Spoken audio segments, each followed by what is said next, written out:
I had no idea that this whole event was started by fans. Yeah, no, neither did I. I love that they just turned up and, over the years it's become this massive event. It's just, the passion for this series of books and now the new films is really moving. People love them and they take them really to heart of all ages, and it's very hard. And it's amazing that thing where you sort of make the films in a vacuum and you're just working so hard on telling that story, and then when you get to come to something like this, you forget how treasured the characters are, and Jo's sort of how treasured her imagination is. So it's absolutely extraordinary today. Up to the very day, it seemed like okay, I read it in the script and took it sort of in my stride, but on the day, stepping into specifically the classroom in which I teach was, if I'm honest, really quite overwhelming. And the students who I was teaching were far more sort of calm and seemingly on top of it than I was. So I had proper sort of first day nerves as a teacher.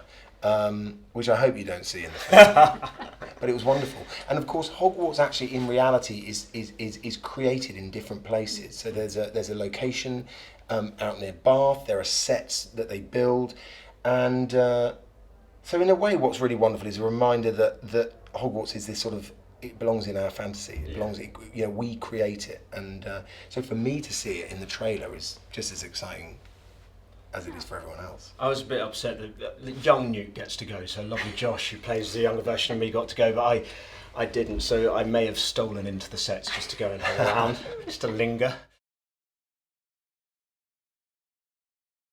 Well, I was very lucky in that Joe Rowling and David Yates, our director, were incredibly generous in making sure I knew that that there's a long journey for this man to go on before he becomes the Dumbledore that we all know and love from the Harry Potter films. And a lot of the storylines that are hinted at in the books, in the Harry Potter books, are still very much alive in him. So it was a challenge, but it was a thrill.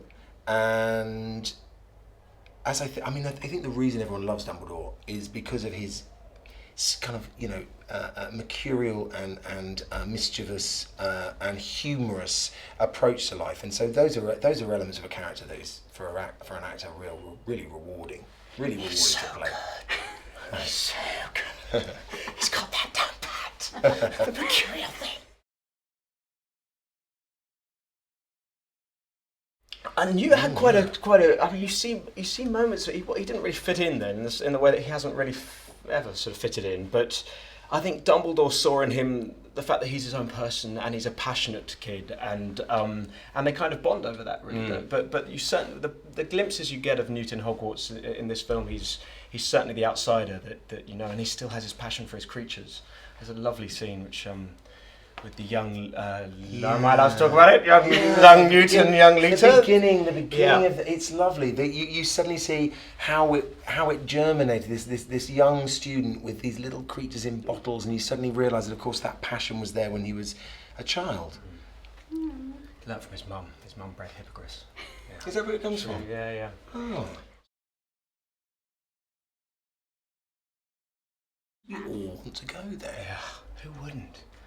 It's the sort of fantasy school, isn't it? Down to the food they sell on the train. Totally. I mean, I want to just go to the school so I can buy chocolate frogs. No, and just hang out on the train. Yeah. The train journey looks such fun. You never know who you're going to bump into. And then the breakfasts. Yeah. The magical breakfast with the floating candles. Beautiful countryside. Escher staircases that do that. Yeah. Talking portraits. Oh, there are classes apparently, but anyway. But other than classes. Just learning to transfigurate. Like, you don't have to do physics.